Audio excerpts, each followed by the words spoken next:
Hello everybody and welcome back to the channel. We are here today with another Sims 2 build video. This time we are renovating the house 105 Sim Lane, which you can find next to the Goth Mansion in Pleasantview. This was actually a requested build from a user on Tumblr. Their username is Dina Caliente Sims 2. They sent me a message asking if I built houses in The Sims, and it's kind of a difficult one to answer because I can build houses, but it's not something I've done properly in The Sims 2 for years. Like, I renovate the homes my Sims live in, but I haven't, built one from scratch in so long. But I said if they had any suggestions for something they wanted to see, just let me know and I'll see what I can do. And they said they're working on a project, and one of the houses they need renovated is 105 Sim Lane. The issue they had with the house is that the bedrooms are ridiculously small, and I agree 100%. This is marketed as a 4-bedroom, 3-bath house, I think, and none of the bedrooms you can fit a double bed in. So that's a bit of an issue with a family home, I have to say. So I ended up just sort of gutting the house, getting rid of everything, and I've extended the upper floor. The way it was originally is the upper floor was only about 2/3 of the main house. I don't know, like square footage. I'm not sure what the term is.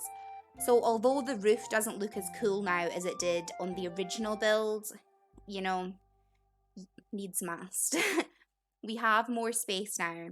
I have kept it as a 4-bed house. I did want to try to stay true to what the original build was.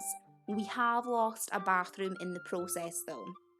To make sure we had good sized bedrooms, we did have to forsake the master bath.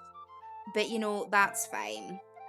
There are also a couple of dead spaces I ended up just cutting out of the rooms just so the rooms looked nice on the inside.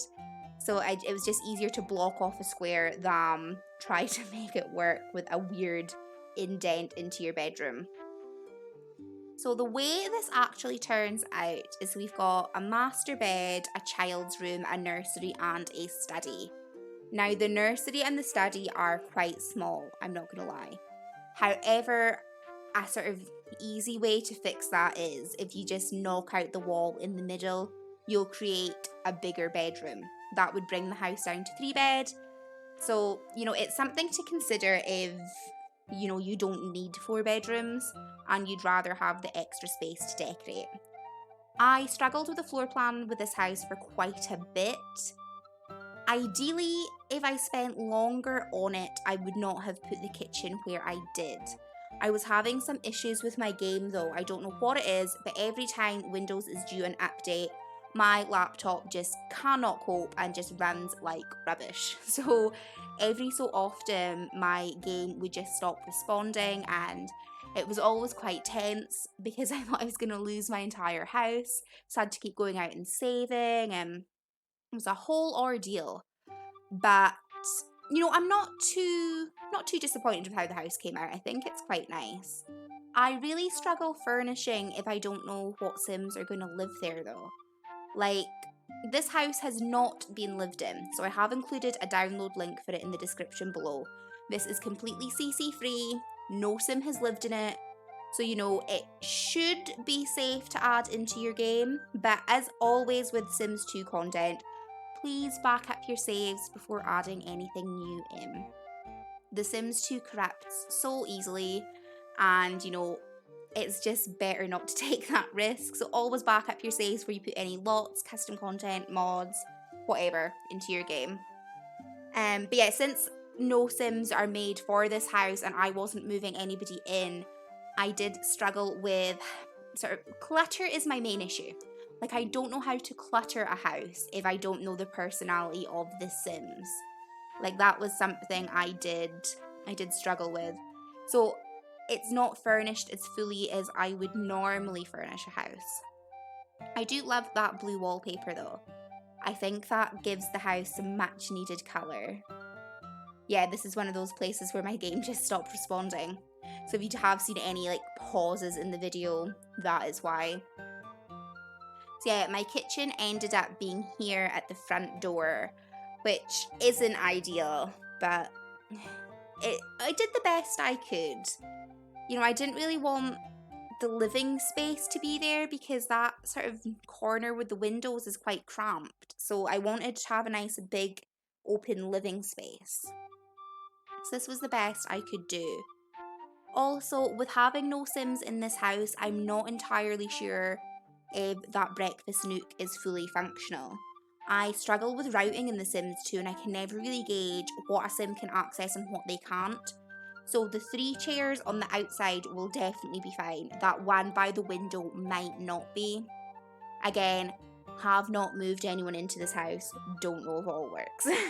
Everything else in the house should be fine. I've not used move objects on or anything, and I've not really been a bit cheaty with how I've placed things. Everything should be accessible, everything should be functional, apart from possibly that one dining chair. But you know, I think we can live with that. But yeah, it's such a struggle just not using CC now I have it in my game. Like, one of the areas I struggled with most was curtains. Like, I've downloaded some new ones now, and they just have like a plain white swatch, so it goes with every single room. Like, whatever colour your room is, you've got a curtain to match. Max's curtains don't do that. So some rooms have some curtains, a lot of windows have just been left bare because, you know, it's not going to work. Also, with any lots that I put up for download, I just don't really want to include CC because I don't know where I found everything. I mean, guaranteed most of it would be on Tumblr, but I don't want to have to try and include links to everything. A lot of it I'll probably have reblogged on my Tumblr at some point. If you're ever curious about it, my links and everything are always in every video description, so you can find me on Tumblr, Twitter. I've got an Instagram now. Don't really know how to use it, but we're rolling with it. It's fine. Oh, also, I put a grill outside. I don't know how much of a fire hazard that is. It is right next to a wall, so I mean, I'd maybe be careful with that or move it. I don't know. Yeah, as I said, I just really struggle cluttering when I don't know what Sim's living here. Like, the bedrooms are quite boring. I think the one I like best is probably the kids' room. I think that has the most personality. But the master bedroom and the nursery are a bit rubbish, I'm not gonna lie. This one I like though. The only thing I wish I did differently is maybe change the colour of the carpet. I think a nice little blue carpet would be cute in here, but I didn't want to make it too blue. But the white's just a bit boring. Even wood would look a bit more interesting than that.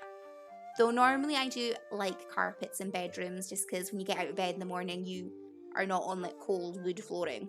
So, I mean, you could put a rug down, but you know, what can you do? The bathroom's also quite boring. I didn't know what tile to do, so I just settled for that white and grey one. So both bathrooms are identical. Well, not really. One has a bath, one has a shower. This is what I mean here, like the nursery's tiny. So I mean, if you had twins, you could fit twins in, but it would be a squeeze once they aged up. So a way to sort of get around that is just to reduce the take out that wall, and it would reduce the number of bedrooms, but you'd have a bigger bedroom to play with. So I think we are coming to the end of the video now. We're close to the end of the furnishing. I really do hope that you guys have enjoyed this. I had a lot of fun doing it, so if you have any suggestions for any other houses you'd like to see me renovate, just let me know. Also, if you are not subscribed but you are liking what you're seeing, please consider doing so. I love it having you guys along on this journey with me, and it just makes it so much fun having you guys put your input in and tell me what you think about things. So yeah, please consider subscribing if you're not already. Any comments or suggestions you have, just leave them down below and I will get back to you. And I really do hope you've enjoyed it. So thank you so much for watching, and I will see you guys in the next part. Bye!